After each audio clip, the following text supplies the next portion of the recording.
Hi friends, welcome back to my channel. நம்ம இன்றைக்கி என்ன செய்ய போகிறோம்னா சில்க் த்ரெட் பேங்கிள் செய்ய போகிறோம். அதுக்கு வந்து என்னென்ன தேவைன்னா ஒரு cardboard, silk thread, scissor, glue தேவை. இதெல்லாம் இருந்தால் நீங்கள் வந்து அந்த பேங்கிள் செய்யலாம். அதுக்கப்புறம் அந்த பேங்கிள்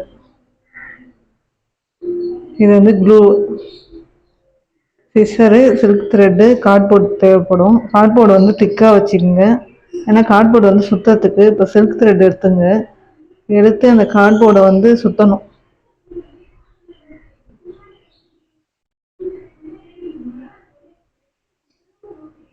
இதை வந்து ஒரு 31 டைம்ஸ் சுற்றணும்.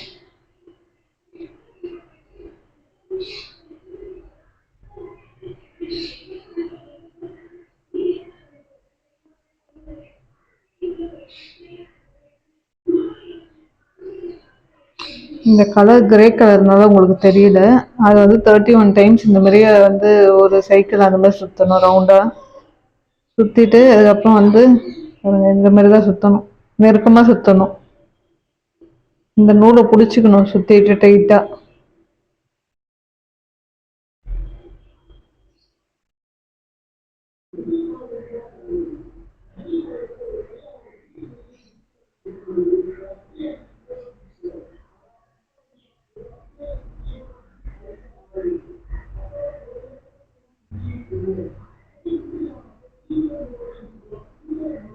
இந்த மாதிரி வந்து க்ளோஸாக சுற்றணும். 31 டைம்ஸ். பெரிய வளையலாக இருந்தால், பட்டையான வளையலாக இருந்தால் 41 டைம் ஒரு டைம் பண்ணால் போதும். இது வந்து சின்ன வளையல்னால நீங்கள் வந்து 31 டைம் பண்ணால் போதும்.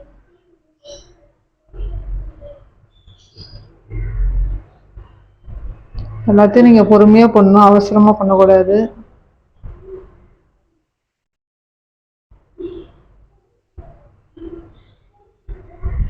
அது மாதிரி எட்ஜஸ் வந்து ஷார்ப்பாக இருந்ததுன்னா கட் ஆகிடும். ஸோ அந்த மாதிரி ஷார்ப்பாக இல்லாமல் ஒரு இதுவாக இருக்க சாஃப்டாக இருக்க மாதிரியே இந்த மாதிரி கார்ட்போர்டு வச்சுட்டு நீங்கள் பண்ணுங்கள். இப்போ நம்ம வந்து 31 டைம்ஸ் பண்ணியாச்சு. நீங்கள் நல்லா பிடிச்சிட்டு அந்த இப்போ வந்து லைட்டாக க்ளூ வச்சுட்டு த்ரெட்டை கட் பண்ண போகிறோம்.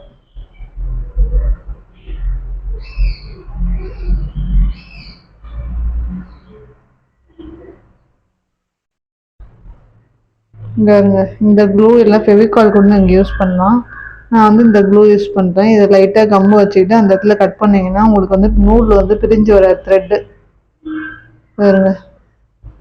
இப்படி கரெக்டாக கட் பண்ணிவிடுங்க. கட் பண்ணிவிட்டு அப்படியே இழுத்துட்டிங்கன்னா அப்படியே ஸ்ட்ரெயிட்டாக இருக்கும், பட்டையாக இருக்கும்.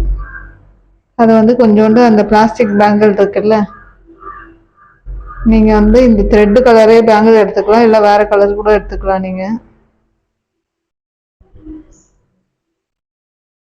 பாருங்க, இந்த வளையல் தான் நான் எடுத்துக்கிட்டேன். எங்களை கிரே கலரில் பிளாக் இருந்தது, ஸோ நான் இந்த கலர் எடுத்துக்கிட்டேன். இதில் வந்து கிரே கலரில் நம்ம வந்து த்ரெட்டு சுற்ற போகிறோம், சில்க் த்ரெட்டு. இதில் வந்து க்ளூ கொஞ்சோண்டு வச்சுட்டு அதில் ஒட்டிடுங்க. பேங்கிளில் உள்பக்கம் ஒட்டணும். இந்த மாதிரி உள்பக்கம் ஒட்டிடணும். ஒட்டிட்டு கொஞ்சம் நேரம் காயணும். உடனே பண்ண முடியாது, வந்துடும். ஸோ கொஞ்சம் நேரம் காயணும். காஞ்ச பிறகு நீங்கள் டைட்டாக பிடிச்சிக்கிட்டு அதுக்கப்புறம் சுற்றலாம். ஃபுல்லாக ஃபினிஷ் ஆகிற வரைக்கும் சுற்றலாம். இந்த நூலை நீங்கள் வந்து ஃபுல் சுற்ற முடியாது.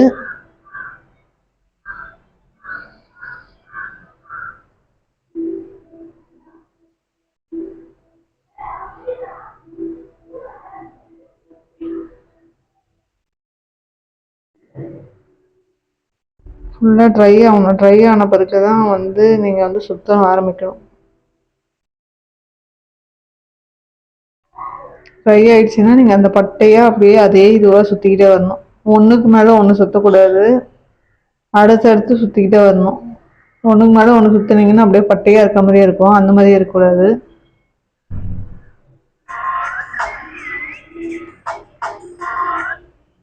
இந்த மாதிரி நீங்கள் சுற்றிக்கிட்டே வரணும் பட்டையாக.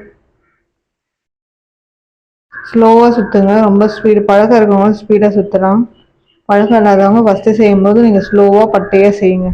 இந்த மாதிரி தான் பண்ணணும். மேலே ஓவர்லாப் ஆகிற மாதிரி பண்ணக்கூடாது.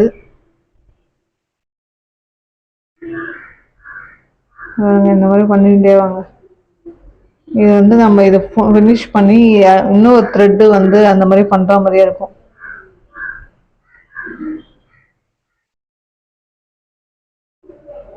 டைட்டாக பண்ணணும், லூஸாக பண்ணால் லூஸ் ஆகிடும். ஸோ டைட்டாகவே பண்ணுங்க.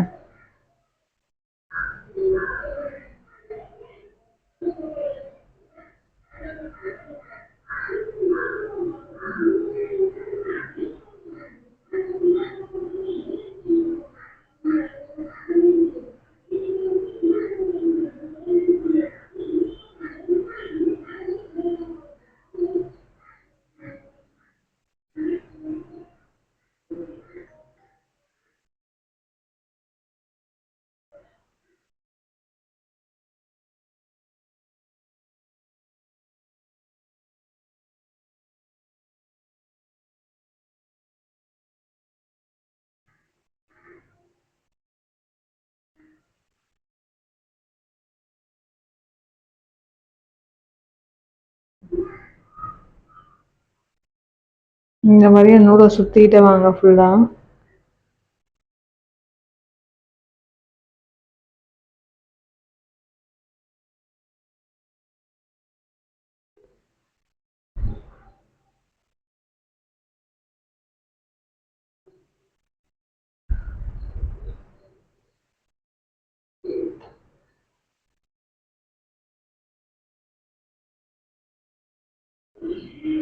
ரொம்ப பெருசாக நீங்கள் நூல் சுற்றுனீங்கன்னா வந்து ஃபுல்லாக வந்து சிக்காயிடும். ஸோ நீங்கள் வந்து இந்த மாதிரி 2 வாட்டி நீங்கள் பண்ணிங்கன்னா சிக்காகாது, கரெக்டாக இருக்கும் சுற்றி வர்றதுக்கும்.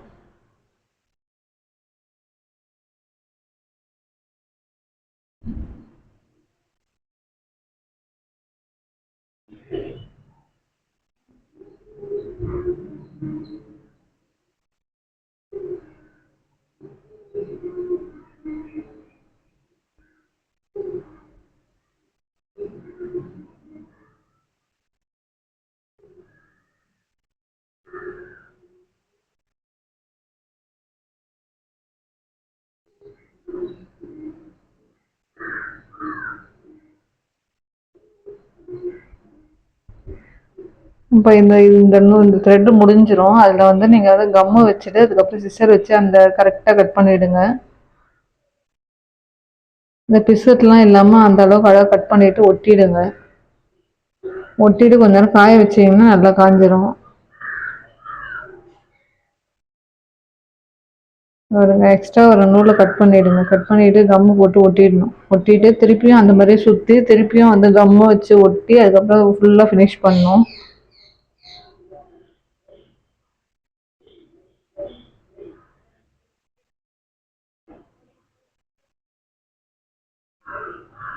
இந்த மாதிரி கம்மு வச்சு ஒட்டிட்டு காய விட்டுடணும், காஞ்சிரும்.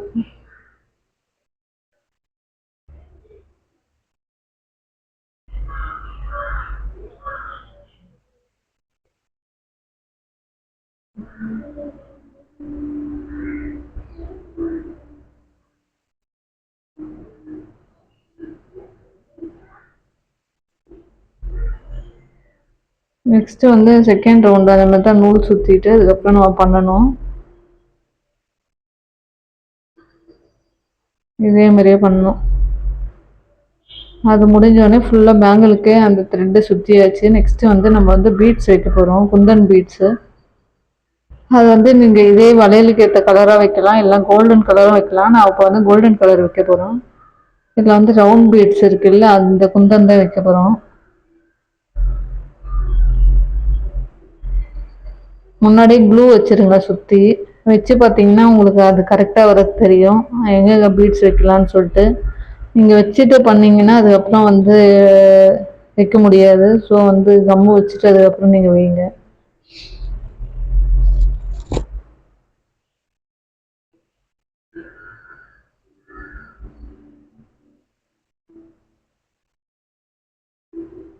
இந்த மாதிரி க்ளூ நீங்கள் வச்சுட்டிங்கன்னா அதுக்கப்புறம் பீட்ஸ் வந்து ரவுண்ட் ரவுண்டாக இருக்கும். சின்னதாக பெருசாக உங்களுக்கு என்ன ஷேப் பிடிக்குதோ அதுக்கேற்ற மாதிரி நீங்கள் வாங்கி வச்சுக்கலாம், அதே கலர் கூட. இப்போ வந்து நான் வந்து கோல்டன் தான் வைக்கிறேன். அந்த மாதிரி வச்ச கம்மு மேலே இதை மாதிரி வைக்கணும் நீங்கள் ஃபுல்லாக பீட்ஸு வச்சிட்டிங்கன்னா இது ஒரு டிசைன் அழகாக ஃபுல்லாக கம்ப்ளீட் ஆகிடும். இதுக்கும் நான் வந்து அந்த கம் வைக்கிற அந்த பீட்ஸ் வைக்கிற பெண்ணு ஒன்று இருக்கு, அதையும் நீங்க வாங்கிக்கலாம்.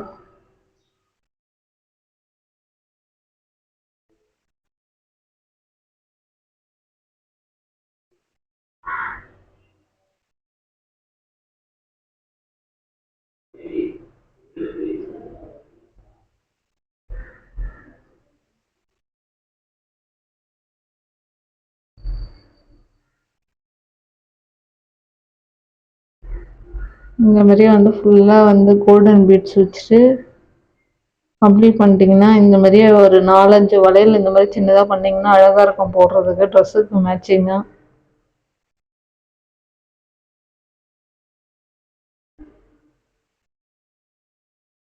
இதெல்லாம் வச்சுட்ட பிறகு கொஞ்ச நேரம் காய வச்சிட்டிங்கன்னா அது சூப்பராக அழகாக ஒட்டிக்கும். அதுக்கப்புறம் நீங்கள் வந்து யூஸ் பண்ணிக்கலாம்.